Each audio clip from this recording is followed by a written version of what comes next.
Hey guys, it's Tiny Tom Logan back with another video for you. So today we are going to take a look at the brand new AMD Radeon 79 RX 7900 XT and the RX 7900 XTX.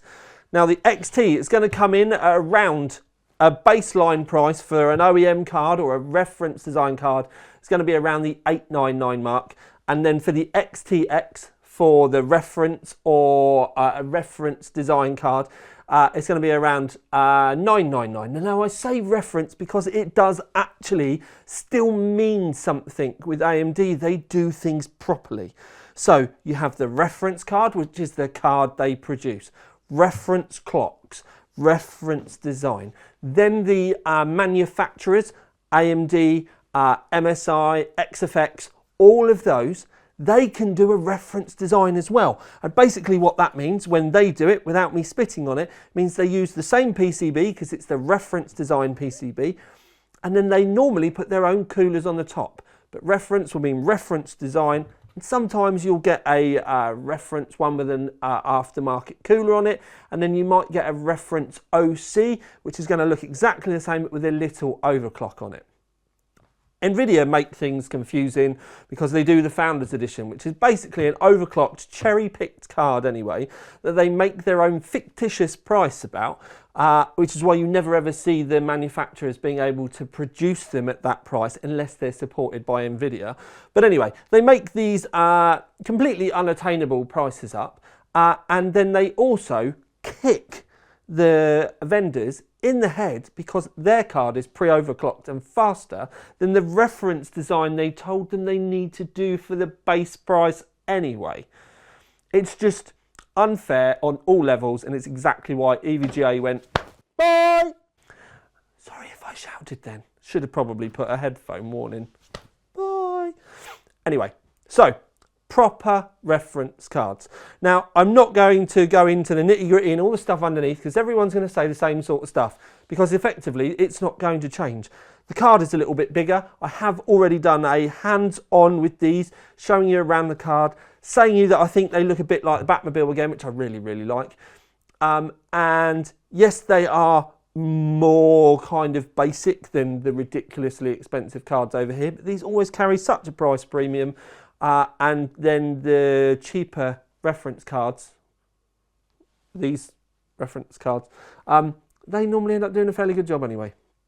Also, today, the 12th, is the OEM reference launch, but the 13th is when we can talk about the aftermarket cards like the XFX, which I've already put on the channel and I wasn't aware I probably shouldn't have done. But anyway, so that will be going live tomorrow. Well worth tuning in. This is also a really good point to talk to the difference about reference and then aftermarket with all of the bells and whistles kind of like, and chains just taken off and the wild animal escapes. Anyway, so the cards themselves. They did say, or they've pretty much been, and this is why the 4080 is here, they've been saying for like forever, they've been using this as a lynch point, the target point. It's where a lot of the comparisons have been coming from. Now, I test our graphics card test rig, because what we do is we obviously test graphics card and build graphs. So when new stuff like this comes out, we test these and then we put them into the graphs, which is why we've still got a 3950X system, which is just over there, and that's what we've been testing the bulk of the graphics cards on for quite a while. Now, we have some results that are going live in that, but some of you at home quite rightly have been saying, well, it's a bit long in the tooth now, Tom. You need to test it on some new graphics, so new CPUs, and I agree. But the thought of having to test all the graphics cards again means it's at least 2 weeks solid work, and I haven't been able to squeeze that in since the 3900K launch, or even the 7000 series launch. But in this video today, you're technically going to get two lots of results. On the old rig, lots of comparisons with other graphics cards, but then I also got this, which is my AMD CPU test rig, because I have a different test rig for each thing. This is for AMD CPUs. It's got the 7900X in it. I know there's a lot of 7900s and X's, but it's the CPU that's in there. I then tested these two cards and the 4080 again. So I've effectively, in the last week, done like 6 graphics cards worth of testing, but these were the ones that were quite interesting. But I can't stress enough the fact that we've gone from an old rig and then we've gone straight in with a new rig. We've put the 2 results in one lot of graphs as well, so it actually means you can see where the CPU differences kick in. And some of the ray tracing results are so different that you actually get to see where you can have a decent ray tracing boost by having a decent processor, because you can see the 7900X and the 3950X, and the only difference then is the processor. And I think it was Cyberpunk, we had like a 36 frames per second boost just from the CPU difference, which is really cool. So just to reiterate, you're going to get a whole big load of results with lots of graphics cards on the 3950X, and then you're going to get the 7900 XT, the 7900 XTX, and the 4080 done on the 7900X CPU as well. So small graph will be these, big graphs with lots of different graphics cards in it will be the other rig. Deep breaths. We've got that cleared up now. So a lot of what we heard was about power usage and how they were going to be using a lot less power. Now, if you compare that with what the 4090 was pulling, then you would be correct. But if you put these two up against the 4080, you would not be correct, because in my testing, both of these cards pulled more power than the 4080. Now, I'm not saying that because I'm an Nvidia fanboy before people start climbing over their desks, jumping through the screens. They've just been tested in the same way. And we use OCCT to load up for big stresses, for power and for thermals, because it's the hottest way that we can get any of these cards now, because we found quite often, more often than not, that the differences in games were quite stark. So you could drop a graphics card temperature by 8 degrees, for example. And that's normally because, weirdly, with all of these, the clock speeds can be different in games as well. I did an overclocking thing on a 4090 recently, and we were getting 70 to 100 megahertz difference between games. And not because it was unstable, it's just because the cards and the games load things up differently. So OCCT is very consistent, very, very stressful. Yes, it's a worst case scenario, but that's kind of what we need as a worst case scenario. Anyway, so they did pull a little bit more power, but to be honest with you, I'm really not that fussed about power anyway. The temperatures were better. Now, the temperatures that you can see are the normal temperatures. The hot spots were normally in the 80s. But the most important thing to take away from temperatures is the cards were not screamingly loud or just being offensive. They were very cool, calm and collected. And that's even with the fact that it is just an OEM design. So things are obviously going to get better, going to get cooler, although I'm not talking to you about performance or anything possible things like that, but you can pretty much guess that aftermarket cards will refine things and have things running cooler and probably quieter as well. Stress on the point, probably. Before we get into the graphs, I want to talk to you about overclocking as well, because things haven't really changed that much from the old iteration with the 6000 series cards. When it comes to overclocking, you do get a benefit from undervolting. Now, this is probably because AMD has to provide a voltage for a wide spectrum of binning. Because at the end of the day, the silicon is never all going to be the same. You're going to get some that needs a lot less volts, you're going to get some that needs a little bit more volts. So they have to be very careful with their voltage choices. So what you can do is undervolt them. They'll still perform the same, but the most surprising thing is, if you do undervolt, you can actually go from a stock result to an undervolted result, and the performance will go up. and the temperatures will also come down. Now the thing I would say for you at home, if you're going to play around with overclocking with these and you're going to be going into the adrenaline and having a fiddle, that undervolt is where you want to start, and I would start taking some notes. I would also, don't be afraid of using the manual side of things. Just undervolting is where I would start things, and the power limit I'd go probably down to about 90, 92 for the undervolt if you keep it on percentage, and then for your power, just put it to the end, go to 15. It's not going to cause you any problems because it's only going to use the power that it's allowed rather than the power that you're telling it to. And then the rest is going to be fine tuning there and thereabouts. You're going to get a decent boost from playing with the memory. Courier turning up. So yes, you start with your undervolt, and then you put your power up, and then the memory is going to be the other first step. I did notice that when I was trying to fiddle with actually changing the clock speed of the cards and offsetting that it can cause a few headaches. Maybe it's just the samples that I've got or the silicon that I've got, but just go very careful with the clock speed and do it in small notches. Please remember, quick guide, make sure you run something like 3D Mark first and foremost so you get a very clear number, because you obviously want to see things going up. There is always a possibility with cards that you can find stability, but your scores will eventually start to come down, and that's when you know you've gone too far. So go with something like 3D Mark so you can see the numbers consistently going up.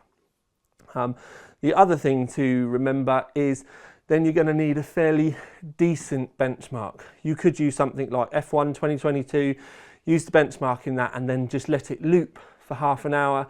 I like Unigine Valley just because I can switch it on and forget about it. You're going to want something that you can let run, let them warm up nicely and see if they're going to find any instability in game. And that's the way to kind of fiddle and tune. We got some good results with overclocking. The XTX specifically was most rewarding. The cooler does help you with it that little bit more. I would say though that if you want to go balls to the wall and run big overclock all the time, then you are either going to need to invest in a card, possibly with a bigger, better cooler, or start thinking about water cooling. And that's just because you can get to the point that within the games, with a big overclock on, that they can get a bit noisy and warm. So just keep that in mind, and it's just going to depend on your usages at home, whether you want to go balls to the wall all the time or just have a little bit of a performance boost. And to be fair, if you just go for a small performance boost and an undervolt, you can actually bring the temps down. So when you start pushing everything else up with it, that then the temps start to rise. So one thing I will say is we'll go in right here and say times by extreme, it actually won out, as in the XTX won out against the 4080. You can also see the times by extreme result on with a lot of other graphics cards on the old rig as well. This is what I mean about we're going to be showing you two lots of results today. Now there was talk about it beating the 4080, so I'm just going to go in real thick and fast and tell you the points that the XTX beat the 4080, and that is Resident Evil 3. You obviously get the new bench rig and then the old bench rig as well, but if you turn ray tracing on, then it does flip and the 4080 will win. Times by extreme, like we have already said. Control, both new and old, without ray tracing, the XTX will win out. But again, if you turn the ray tracing on, then the 4080 goes in front. Cyberpunk, another one. No ray tracing, AMD win. With ray tracing, Nvidia win. Don't forget, we've got both new and old results as well. Other places where it wins out were Dirt and Far Cry 6. Don't forget, you've got new results and then you've also got old results. Fairly easy to be able to tell the difference when you pause. And that's the other thing to take from it, is you can pause on all of these so you can digest things better. Also, please remember, you can click the link underneath, go to the website, look at all the graphs there. There are 2 reviews on the website, just 1 review on YouTube, and I'm trying to collaborate a lot of the results to be able to show you. Now, like I did say, with ray tracing, the new versus the old result was actually quite a big eye-opener, because you get a huge boost in frames by having a quicker processor. And that is because obviously Nvidia takes the onboard the card, takes all the ray tracing on, whereas with the AMDs, yes, they are still a bit behind with the card performance, but you can see that the CPU boosts the frames significantly. So the CPU is still doing a lot of the work. So if you have a faster CPU, you're going to get better ray tracing performance.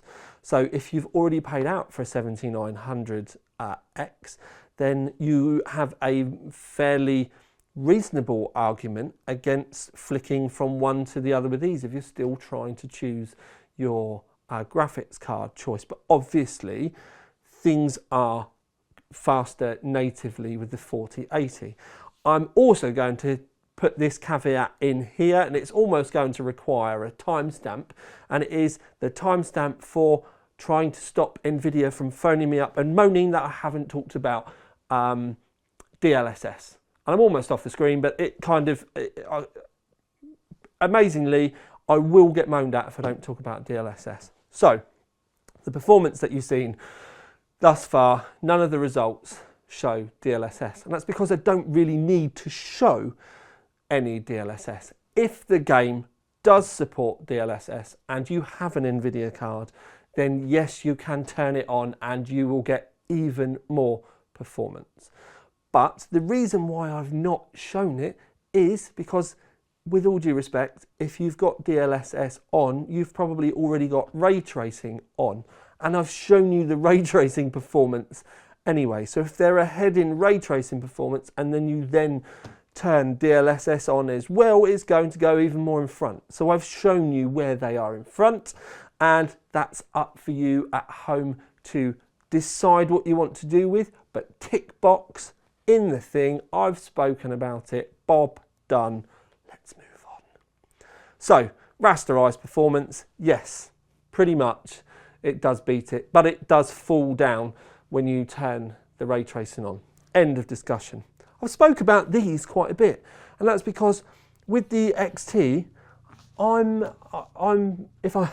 it's a weird one because I'm actually not sure. I think it's too expensive.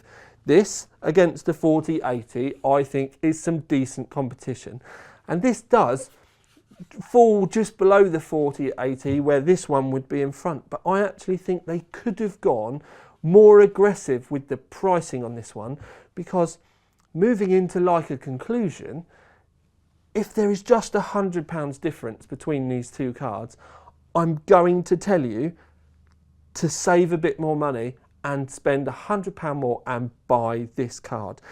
This card puts this little baby one in such a shadow, I don't understand why you'd buy it. This, I feel, in comparison to this one, needs to be about $750. And I can already see that we're going to be looking at this card compared to a 4070 Ti, which we now think is going to come in at $899. I actually think that, you know, compared to the two, they are going to need this to be about $750, because the problem is, if they're the same price, and I admit because there's a price difference with these two, if they are the same price as the 4070 Ti, and the 4070 Ti is there or thereabouts, the same kind of performance, compared to this one, I'm actually going to be saying go green. Whereas with the performance on these two, if ray tracing isn't a worry or a thing that you want to be looking into, and you just want rasterized performance, I'm actually going to favour this one. So it kind of depends, but we've obviously got this mythical kind of card that's not out yet, and I've actually not received it yet. I don't think we've even got drivers for it yet, but it's coming out next year. We're in kind of a weird place with this one, and I am going to say that I think this one needed to be a bit cheaper, and we're going to move it aside. This one, love it. Definitely the big burly brother. It's the one of the pair that you really want to go and buy. If you were to get this one, you've bought a Porsche Boxster, but this is the 911. So if you end up with this one, it's because you couldn't afford the 911. And I just think that you should have saved that little bit more and go and buy the 911. Yes, ray tracing, they are still behind. Nvidia with DLSS and DLSS 3 and all of that sort of technical stuff, they're well ahead. But when it comes to just rasterized performance, the actual big balls performance that matters, AMD have actually managed to do it. We just need them to keep up the momentum now, keep pushing forward with it, because the fanboys have been waiting for such a long time for this. And I also think because of the debacle with what Nvidia did with the pricing on this, and the naming on this was quite clearly wrong, because it wasn't right. The price of being $1199 and then it being a vanilla 4080, which the older 3080 was obviously $799 or $699 or something. They really messed the naming of this up. Yes, the 4090 is the quickest graphics card on the planet. It's still the quickest graphics card on the planet, and it's a technological marvel. But the naming scheme and everything with this one messed it up. And I do think AMD are in a great position now to capitalise on their failures. We just need to hope that there's going to be plenty of stock and the other card prices are not going to be too high. But that's also why I think they should have been more aggressive on this, because this looks amazing and this is just a nice card made by AMD, and it's not making me want to shout about it because the price is just too close. So that is my full, frank and honest thoughts, tested on two completely different systems, but that also gave us such a good insight into what you guys may want to take away from at home. If you've got a new, up-to-date, fast processor, ray tracing might not be too much of a problem. If you've got an older system that you're planning to transplant in, it might require a little bit more thought, and see where your game loyalties and your optical loyalties, because obviously you can make things look different, nicer, however you want to put it. Anyway, so, I actually need to go and make a cup of tea. So they are my thoughts. I've had to cover a lot of bases. I hope you can understand that. Please remember to like, subscribe, comment underneath, share, all of that sort of stuff. It really does help, and thank you very much. You will be seeing other reviews from me quick and fast now. I have a lot of these due to come in the door, and I will be doing them as quickly as I possibly can do. So I will always be looking at your comments underneath, and I go through every single one of them, and I do appreciate it as well.